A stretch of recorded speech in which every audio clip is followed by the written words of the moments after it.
Contrairement à la majorité des membres de la nouvelle alliance favorable à ce projet devenu réalité, l'invité du jour a manifesté son opposition à ce qui est devenu fusion-absorption de sa formation politique avec l'Union progressiste, le Renouveau. Secrétaire général du parti, Dr Laurent Delors Faton n'est pas allé du dos de la cuillère.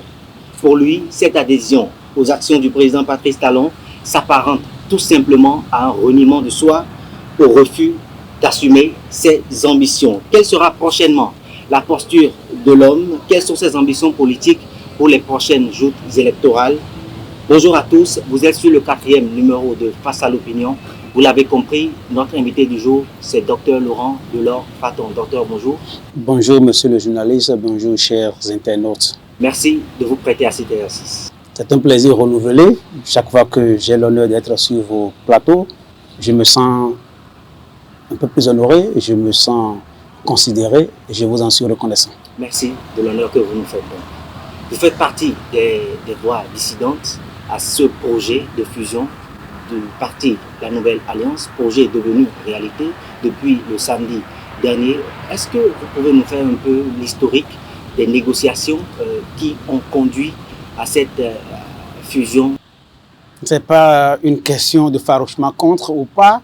Ce qui est sûr, je me suis opposé à cette fusion, à cette adhésion, parce que nous sommes partis de quelque part et nous avions certaines valeurs, nous avions certaines ambitions.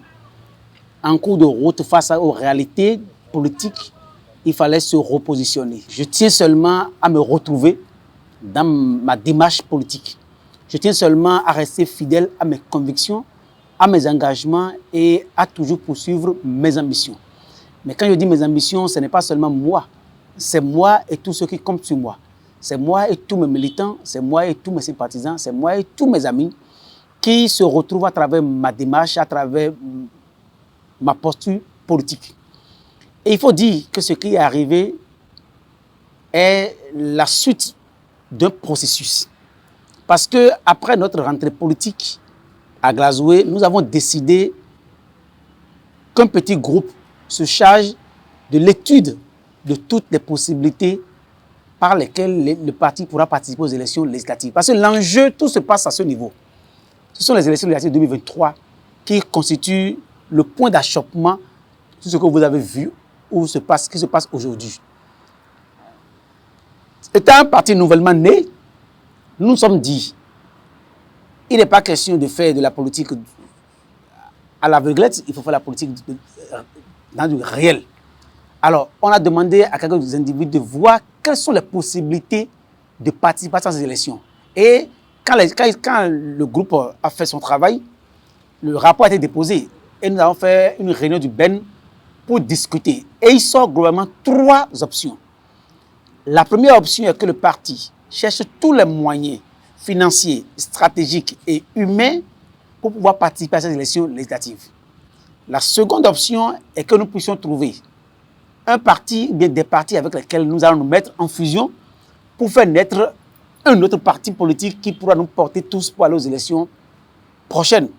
Ou l'autre est que si le parti n'a pas l'ambition d'aller aux élections, on peut avoir un parti porteur de candidats. Je m'explique. Nous ne pouvons pas aller nous-mêmes seuls aux élections. On a trouvé un parti avec lequel, comme il n'y a pas l'alliance, un parti avec lequel on peut négocier sur plusieurs paramètres où nos candidats qui ont envie d'aller aux élections vont se faire porter par ce parti. S'ils sont élus, ils peuvent continuer leur marche avec ce parti, ou bien s'ils décident, ils peuvent revenir. Mais ceux qui n'ont pas envie de partir aux élections, eux, ils restent dans le parti pour continuer à animer le parti. Question de trouver d'autres moyens pour renforcer le parti et préparer les élections prochaines qui sont pratiquement les élections communales de 2026. C'est 3 options qu'on a choisies. Moi, j'étais pour la dernière option.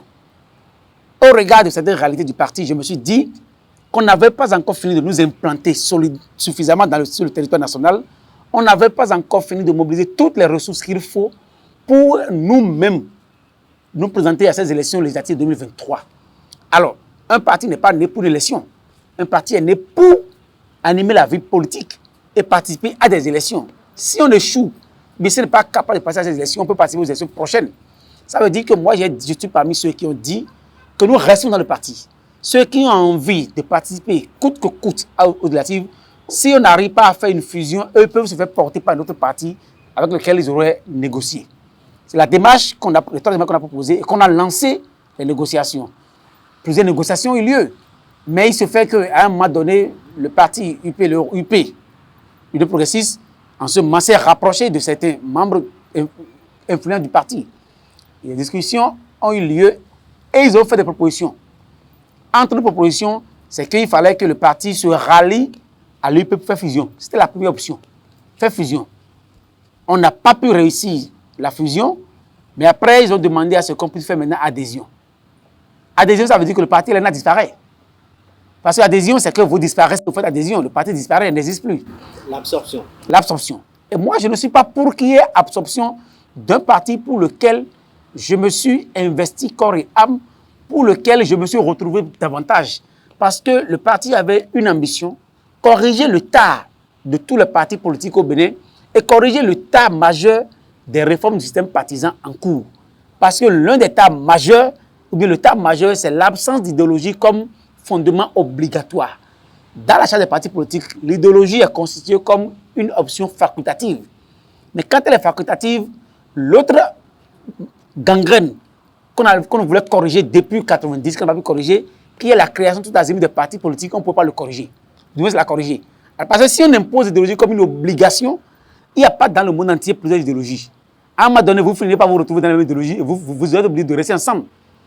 Alors, si on ne la prend pas comme obligation, personne ne pourra le faire et on peut créer tous des partis politiques. Alors que nous, dans notre démarche, dès le début, on a dit notre idéologie social-libéralisme représente une obligation.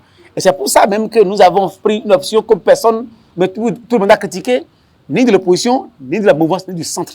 C'est une option conséquente par rapport à notre positionnement idéologique. Mais il se fait que les débats ont eu lieu autrement. Et la grande majorité a trouvé opportun d'aller vers UP, le renouveau, par absorption, adhésion. Ce que je ne conçois pas, parce que le débat qui a eu lieu pour qu'on puisse arriver à cette étape n'était pas un débat fondé sur l'idéologie. Alors que le point central sur lequel on s'est entendu pour créer LNA, c'est le socle idéologique. Ça fait d'abord la première opposition entre nous. C'est vrai que je suis resté dans la minorité écrasée, il faut le reconnaître, écrasé, mais je reste fidèle à mes convictions, à mes ambitions, à ma démarche, à ma posture politique que j'ai eue depuis quelques années. Elle n'a pas changé parce que pour moi, on peut faire la politique autrement au Bénin. C'est vrai que d'aucuns me qualifient comme un utopiste, hein, que je ne suis pas réaliste, que je suis dans le nuage, que je ne suis pas... Je rêve en un mot, mais je ne rêve pas. Parce qu'on ne peut pas réinventer la roue. Ailleurs, d'autres, et du moins ceux qui nous ont apporté la démocratie moderne, font la politique sur ses valeurs. Pourquoi alors importer la démocratie et la vider de son essence? J'ai voulu qu'on lui donne son essence. Mais je me suis vu en minorité aujourd'hui. Et comme vous le disiez en début, je ne suis plus secrétaire général du parti LNA, je suis secrétaire général du parti LNA. Parce que depuis le samedi passé, le parti a disparu au profit de l'UP. Parce que le congrès qui a eu lieu, c'est un congrès d'absorption et de disparition du parti. C'est-à-dire qu'aujourd'hui, je suis un électron libre, sans parti politique et sans portefeuille dans un parti politique. Docteur Laurent Delors, s'attend à vous entendre, à vous suivre. Trois options se sont dégagées des discussions que vous avez eues lors de votre congrès à Glasgow. La seconde option donne la possibilité à vos ex-collègues du parti LNA qui ont rejoint l'UPR aujourd'hui, si ces derniers n'arrivaient pas à se positionner sur la liste du parti, désormais dirigé par l'ancien président de la Cour constitutionnelle en la personne de Joseph Diogonou, si au soir du 8 janvier 2023, ou même avant, si ces derniers n'arrivaient pas à trouver une place sur ces listes, ça veut dire que, selon vos propos, au terme des élections, ils pourraient revenir, créer un autre parti, revenir vers ressusciter la nouvelle alliance? Non, cette option, nous, dans nos options, il n'y avait pas l'option d'absorption, il y avait l'option de fusion. C'est au cas où il y aurait fusion L'autre option, c'est que les individus qui ont l'ambition tenace d'aller aux élections législatives pouvaient se faire porter par un parti politique. C'est les individus. Ce n'est pas le parti qui allait dissoudre dans un autre parti et te faire absorber. Cette option n'était pas ta première option. Ce qui s'est passé est une option choisie hors des options proposées par notre rentrée politique à Glasgow. Au soir du 8 janvier prochain, est-ce que vous voyez vos ex-collègues du parti LNA manquer de place sur les listes de l'UPR? Je ne suis pas un devin pour pouvoir spéculer sur l'avenir. C'est l'avenir. Je n'étais pas dans les négociations et je n'ai pas donné ma caution à ce qui s'est passé. Je me suis opposé à cette option dès le début parce que c'est l'option de l'absorption. Je ne la concevais pas. Mais dans cette option, il y avait d'autres raisons idéologiques qui ont fait que je n'ai pas voulu adhérer. Parce que vous connaissez ce parti, vous connaissez leur positionnement stratégique dans le pays. Je ne me retrouve pas avec eux. Je ne me retrouve pas avec eux. Ça veut dire que je ne sais pas ce qu'ils ont négocié. Et je ne veux pas le savoir parce que mon destin politique ne s'y joue pas. Ceux qui y vont, ils jouent leur destin politique. Et quand il est question de destin politique, c'est une question individuelle. Elle n'est pas collective. Je ne sais pas ce qu'ils ont négocié chacun d'eux pour pouvoir deviner ce qui va se passer le soir du 8 janvier 2023. Je ne sais pas et je ne veux pas le savoir. Je me préoccupe désormais, moi, de ce qui me revient à faire, de mon destin politique qui est désormais dans ma main et je suis face à mon destin. Laurent Delors Faton, avant cette fusion ou cette absorption du parti LNA à l'UPR, ce parti, aujourd'hui dirigé par Juliette Diop-Benoît, avait quand même un parcours. Est-ce que vos ex-collègues du parti LNA sont assurés d'avoir une place sur les listes que ce parti va présenter pour les prochaines législatives? Vous savez, parmi mes camarades qui sont partis, il y a Taufi Yarou, qui est notre président. Il n'est pas né hier. Il n'est pas un novice en politique. Il y a Dr Kouchadé, il n'est pas un novice en politique. Il y a beaucoup d'entre eux. Il y a des conseillers communaux, il y a des agents au maire, il y a beaucoup d'entre eux qui sont là. Il y a des anciens ministres et consorts. Ils ne sont pas des novices en politique. Ils ne peuvent pas se jeter dans une mare sans en connaître la couleur. Il doit savoir la coloration de la mare. Si éventuellement il négocie mal, on le saura au soir du 8 janvier prochain. Ce qui est sûr, chacun d'eux en y allant est allé de manière conséquente. Et étant donné qu'ils ne sont pas des novices en politique, ils doivent savoir avec quoi ils jouent. Ce n'est qu'au lendemain des élections qu'on saura si leurs négociations ont été bonnes ou pas. Ce qui est sûr, nous sommes en politique. Et comme l'a dit l'autre, qui est aujourd'hui de ce parti, les promesses électorales n'engagent que ceux qui y croient. Laurent Delors Faton, nous sommes dans un environnement qui bouge, qui change. Est-ce que vous n'avez pas la crainte de regretter votre choix d'ici quelques mois? J'ai été conséquent avec moi depuis le début de mon engagement politique. J'ai quitté FCBE. Je ne regrette pas de l'avoir quitté. Il fallait prendre cette décision à un moment donné parce qu'on ne partageait pas les mêmes valeurs. Aujourd'hui, mes amis d'hier avec qui on a quitté FCBE, aujourd'hui, je me retrouve en porte-à-faux au niveau de nos convictions. Je m'en vais. Je ne suis pas ceux qui se lamentent sur le passé. Parce que le passé, c'est le passé. Je le regarde souvent pour pouvoir me situer. À chaque fois qu'il faut que les questions de regarder le projet de l'avenir, je regarde le passé pour chercher les repères de mes défaillances. Il se peut que quelquefois je fasse des erreurs. Je suis un homme. Mais je ne m'attarde pas sur mon passé. Et je ne regrette jamais mon passé. Le passé me sert d'expérience. Tout ce que j'ai fait politiquement, sur les expériences que j'ai faites, je ne vais jamais regretter ce passé parce qu'à un moment donné, je l'ai fait en âme et conscience. Tout ce que j'ai fait, tout ce que je pose comme acte, je le pose à l'instant où je le pose en âme et conscience. Ce qui me fait beaucoup plaisir, je ne suis influencé par aucun courant, pas aucun vent, pas aucun individu. Je suis influencé par mes convictions, par mes réflexions et par mes analyses. Du moment où je ne suis pas tenu par un intérêt matérialiste ou circonstanciel, je n'ai pas à avoir peur. Je peux me tromper en tant qu'humain. Et si je me trompe en tant qu'humain, j'en prends hâte et l'histoire en prendra hâte. Et ceux qui m'ont suivi me porteront leur jugement. Et au regard de leur jugement par rapport à l'avenir, je vais me positionner. Mais ce qui est sûr, est très sûr, tout ce que j'ai posé comme acte jusqu'à aujourd'hui, je n'ai pas regretté les actes politiques que j'ai posés. Mon positionnement par rapport au régime en place, je ne l'ai jamais regretté. Le fait d'avoir quitté le parti des FCBE, je ne vais pas regretter. Peut-être que je ne regretterai pas le fait de m'être opposé à l'entrée de notre parti dans l'UP Le Renouveau. Vous parlez si fièrement de la nature ou du sentiment que vous avez, des choix que vous avez opérés depuis votre appartenance au parti FCBE jusqu'à cette date. Dites-nous, quelle est la nature de la relation que vous avez aujourd'hui avec Théophile Yarou, qui a dirigé le parti LNA jusqu'à samedi dernier? Je pense que le lundi passé, M. Théophile Yarou m'a appelé, on a discuté beaucoup, on a rigolé beaucoup. Je devais aller même le voir à la maison, mais il y a eu un contretemps. Si je devais aller le voir à la maison, on allait manger, parce que je vais régulièrement chez lui, hein, je mange et puis on rigole. La question qu'il nous oppose, ce n'est pas une question humaine, c'est une question politique. Je n'ai aucun problème avec aucun de mes camarades d'hier. Ceux avec qui j'ai fait mes FCBE, je n'avais aucun problème humain. Avec mes camarades de l'ENA, je n'ai aucun problème humain. Je peux les voir, on peut manger, on peut parler de tout. On peut même parler de la politique, mais je ne le suivrai pas dans l'option. Avec M. Théophile Yarou, je n'ai aucun problème. Et pas plus tard que la semaine dernière, j'ai dit quelque part que nous partageons toujours, nous avons toujours un lien en partage. Parce qu'il y a des valeurs que nous avons développées ensemble. Ces valeurs, je pense qu'il ne les a pas perdues. Mais il est question à un moment donné de destin politique. C'est là où il y a une subtilité. Il joue son destin politique, je joue le mien. On peut avoir des valeurs, on peut avoir on peut avoir des options à partager ensemble. Mais il peut arriver à un moment donné que, compte tenu de la vie et de nos destins individuels, on prend des positions. Mon positionnement aujourd'hui est lié à mon destin politique. Parce que quand je dis destin politique, j'y mets beaucoup de choses. Je ne sais pas ce que chacun d'eux pense dans sa tête.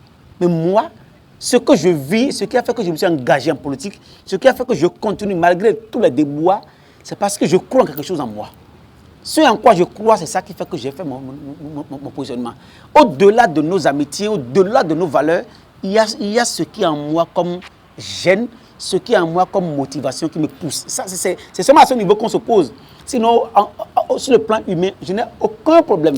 Mes camarades les plus proches avec qui j'ai fait LNA, on s'écrit tout le temps, hein, et puis on aura à toujours s'écrire.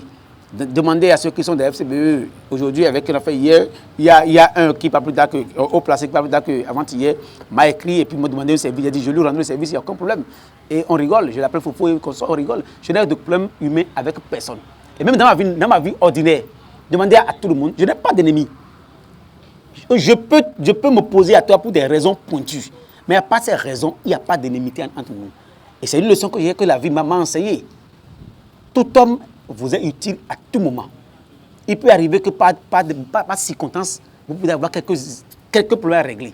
Réglez ces problèmes, mais ne brisez pas les liens humains. Je maintiens tous mes liens humains avec tous mes amis d'hier et d'aujourd'hui. Vous avez certainement observé l'activisme du président du parti Union Progressiste Le Renouveau, Joseph Diogoni, depuis qu'il a pris les rênes de cette formation politique. On vous a entendu sur la question, vous avez déploré une certaine arrogance et une suffisance affichée de sa part. Pourquoi? C'est ma lecture. Je suis libre d'opiner. Je suis un universitaire, je suis un acteur politique.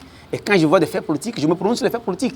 Sur le fait politique que je vois qu'il y a comme une super puissance qui se dégage. Et quand je vois son activisme, je loue l'activisme de l'homme. C'est heureux qu'il soit aussi motivé, qu'il ait cet élan. Mais au-delà de son élan que je vois, se dégage ce que j'ai essayé d'atténuer en disant de l'arrogance politique. C'est comme si le Bénin lui appartient désormais et les 25 ans, les 40 ans à venir, c'est eux qui décident du Bénin. Vous savez ce qui est passé pour la Deuxième Guerre mondiale? Personne ne savait que Hitler allait tomber. Il a suffi une journée pour que le monde bascule. Personne ne peut imaginer que Barack Obama serait élu président des États-Unis. Il a seulement suffi une journée que George Bush déclare la guerre en Irak pour que le destin d'un homme bascule.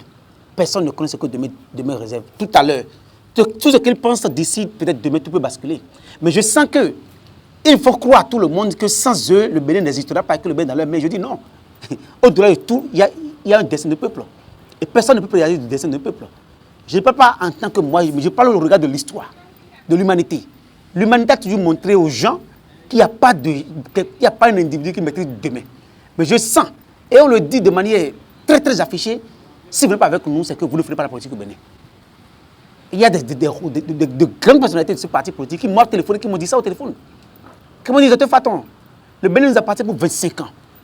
Soit vous nous ralliez ou vous ne pouvez pas faire la politique dans ce pays durant 25 ans. C'est nous qui déciderons. J'en ai rigolé.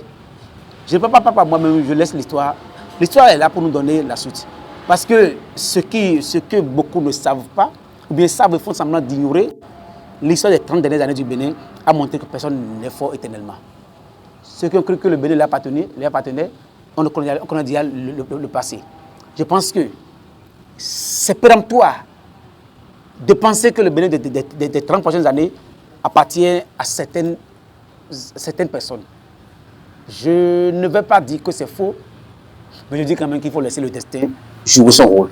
Je vais profiter pour vous arracher quelques mots par rapport à la démission, justement, de Joseph Diakonou à la tête de la Cour constitutionnelle. Il y a nombreux sont ces Béninois qui ont noté un manque de finesse et d'élégance, la célérité, dans laquelle les choses ont évolué. Je concède aux Béninois qui ont dit ce qu'ils ont dit. Mais moi, en tant qu'analyste politique, communicateur politique, je vois seulement qu'il est en train d'exécuter un plan. On verra si le plan aboutit ou pas. Ce n'est pas les coquilles, les couacs qu'il y a à l'intérieur qui m'intéressent, c'est la finalité du plan. Le plan conduit quelque part. Je veux seulement que le peuple béninois et chacun de nous attende la finalité du plan pour apprécier. Et quand le plan sera terminé, parce que le plan, il ne faut pas se leurrer, c'est seulement 2 extrémités. 2023, 2026. Tout ce qu'il aura à faire, on aura cette période pour l'analyser. On verra ce qui va sortir des urnes en 2023 et on verra la suite des élections en 2026. C'est les 2 extrémités que nous devons observer. Quand on aura fini d'observer ce laps de temps, on verra si sa démission, son élection et tout ce qu'il fait, son activisme politique a porté fruit ou pas. Et quand on aura fini de faire l'analyse, on pourra tirer les conclusions. Je ne veux pas tirer les conclusions aujourd'hui. Je présage seulement que le destin n'appartient à personne et que demain, personne ne peut en décider. Docteur Laurent Delors Faton, vous êtes spécialiste en politique, vous êtes docteur en communication, analyste politique. Nous sommes à moins de 4 mois de la tenue des législatives de janvier 2023, contrairement au Parlement qui est en train d'aller à son terme. Est-ce que vous vous attendez à une coloration qui donne la place à toutes les sensibilités politiques de se représenter au sein de la 9e mandature qui va s'installer prochainement à l'Assemblée nationale? Pour qu'il y ait un miracle quelque part, il faut qu'il y ait un élément nouveau rentre en jeu. Tant qu'il n'y a pas un élément nouveau, il n'y a pas de miracle. Les mêmes causes produisent les mêmes effets dans les mêmes conditions.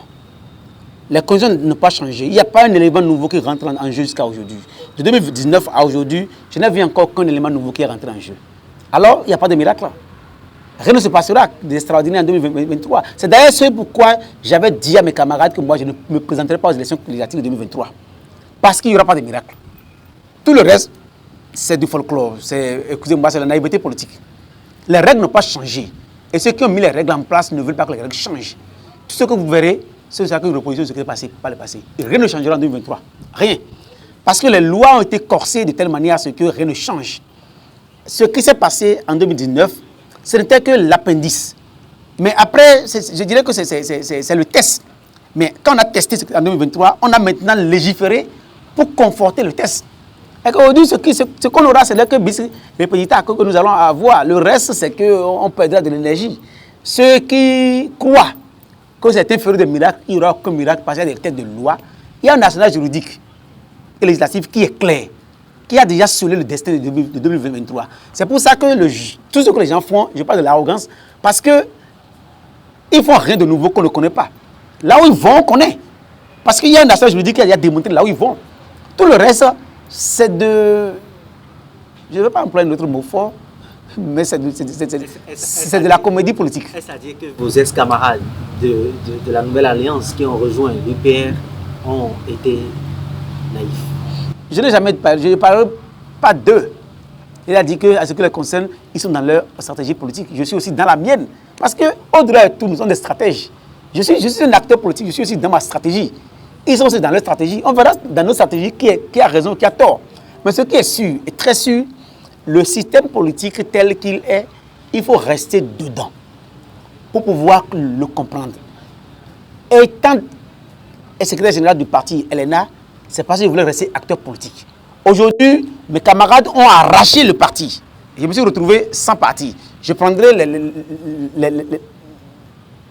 j'ai pris acte, d'ailleurs, je prendrai les dispositions qu'il faut pour ne pas quitter l'espace politique. Mais je dis que les élections législatives 2023 ne vont pas faire de miracle. Il n'y en aura pas. Que ceux qui se disent de l'opposition ou bien de la mouvance et consorts et qui pensent qu'il y aura un miracle, il n'y aura aucun miracle. Parce qu'il y a une nation juridique qui a déjà tout scellé. S'il y a un miracle, je pense qu'il n'y en aura pas. Mais s'il y en a effectivement, j'aurai le temps de revenir pour faire l'analyse, chercher le facteur nouveau qui a modifié. Parce qu'il n'y a aucun facteur nouveau aujourd'hui dans le système. Tous les facteurs qui sont là sont des facteurs qui existent depuis 2019. C'est l'arsenal qui a été monté en 2019, auquel j'ai cru qu'on pouvait le jouer. Mais à un moment donné, j'ai manqué de collaborateurs, de compagnons pour faire le jeu. Parce que tout est question de compagnons. Avec qui composez-vous pour faire le combat? L'arsenal juridique qui est là, on peut le contredire, on peut l'arrêter. Quand on a des compagnons conséquents pour faire le combat. Vous savez, on a cru en 2020 qu'on pouvait avoir plusieurs mairies pour avoir un candidat en 2021. On a les élections communales. Mais à un moment donné, nos camarades qui n'ont pas compris les enjeux politiques ont fait tout pour capoter notre plan. Des gens ont démissionné, des gens nous ont vilipendés partout, les gens ont donné des consignes faibles pour ne pas voter pour le parti FCBE. Mais ceux qui ont donné ces consignes aujourd'hui sont tous dans le même arsenal juridique sans que rien n'ait changé. C'est donné une conséquence politique. Docteur Laurent Delors Faton, c'est désormais clair dans la tête des Béninois, vous n'êtes plus membre d'un parti politique, mais quel est le terrain sur lequel les Béninois doivent vous espérer désormais dans les prochains jours, les prochaines semaines, les prochains mois, avant que nous n'arrivions aux législatives de janvier 2023? Je ne cesserai pas d'être acteur politique. Ça, il faut l'écrire quelque part. Je ferai la politique, je dirais, toute ma vie. C'est ma passion. Au-delà de tout. Il faut quand même bien militer dans une formation politique, surtout avec nous sommes dans un virage. De la réforme du système parti. Aujourd'hui, on est dans un virage politique. Et nous traversons une zone de turbulence. Je pense que tout bon pilote, c'est que quand on vient dans une turbulence, on cherche à s'appesantir un peu. On n'accélère pas dans une turbulence. Mais malheureusement, je vois tout le monde accélérer alors qu'on est dans une turbulence. Vous savez bien, vous verrez qu'il y a de la turbulence politique. Et quand vous êtes dans la turbulence, tout le monde s'apaise. Et moi, je suis en train de m'apaiser. Pour que l'horizon s'éclaircisse, afin qu'il puisse avancer. Parce que vous voyez ce qui se passe, que ça dans l'opposition, ceux qui se qualifient de l'opposition, même si aujourd'hui je dis qu'il n'y a pas d'opposition au Bénin, ceux qui se qualifient de la mouvance, parce qu'ils disent qu'il n'y a pas de mouvance au Bénin, parce qu'en fait, il y a ni mouvance ni opposition au Bénin. Tout le monde est guidé par un intérêt seul. Pourquoi vous le dites quand même? Mais il n'y a pas d'opposition ni de mouvance au Bénin. Le nouveau, le bloc républicain. Ils n'appartiennent à aucune mouvance. Se réclament de la mouvance. Ils n'appartiennent à aucune mouvance, ceux qui se disent de la mouvance et de l'opposition n'appartiennent à aucune opposition. C'est la conclusion à laquelle je suis arrivé après 6 années d'activisme et de combat politique. Je me suis rendu compte que personne n'est de l'opposition, personne n'est de la mouvance, tout le monde défend son ventre. Et c'est là où les gens me qualifient de naïf et d'utopiste. Écoutez, en 6 ans, je n'ai rien gagné en politique. Et tout le monde m'a tout dit, mais toi, fais quelque chose pour gagner en politique. On te me dit que tes amis gagnent quelque chose en politique. Toi, tu fais quoi? Va dans la mouvance, tu es jeune. Je dis, mais si c'est que je dois aller à la mouvance parce qu'il faut que j'occupe un poste, que j'ai de l'argent, c'est plus la politique. Je devais homme d'affaires. Et c'est ce qui se passe au Bénin. Tout le monde est politique d'affaires. Et en ce moment-là, si les affaires tombent dans la politique, tout le monde va du côté où il y a les affaires.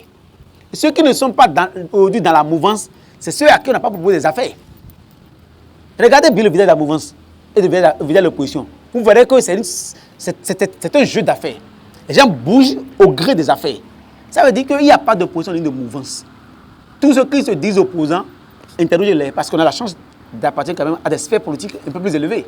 Où on a vu que des gens qui nous défendaient des causes bien, quand on arrive à nous donner, tout le monde disparaît. C'est-à-dire que moi, là où je suis, je prendrai le temps passer dans la turbulence. Tout le monde vise les élections législatives. C'est tout ce qui passe. Si c'était des convictions, si c'était quelque chose de solide, vous ne verrez pas les mouvements que vous voyez. Dans la mouvance, comment concevez-vous que dans la même mouvance, les gens quittent un bord pour un autre bord? Peut-être que moi aussi, il va falloir que je commence par reviser ma position. Pour me mettre devant de mon engagement, mes intérêts immédiats. toute la question est là. Où se trouve l'intérêt immédiat des acteurs politiques au Bénin? Si l'intérêt immédiat se trouve dans l'opposition, ils sont dans ce qu'ils appellent l'opposition.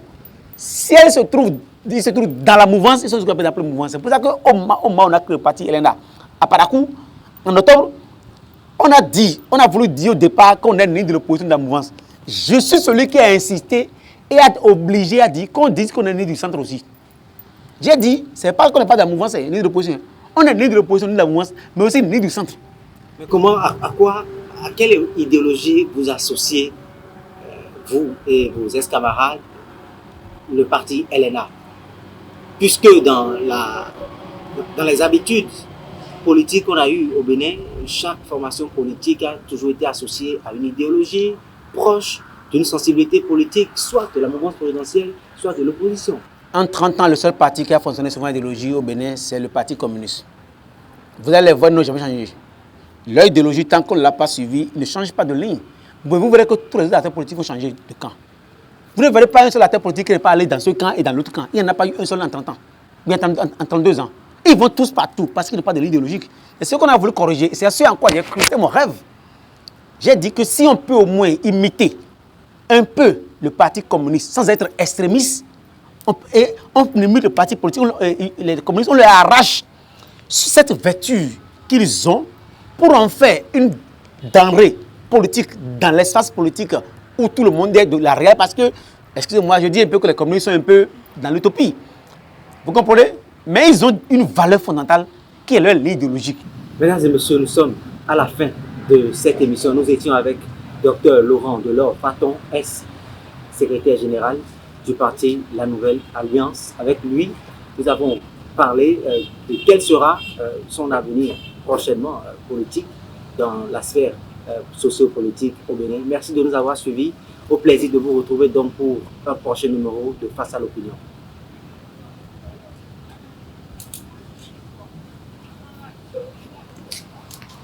Merci.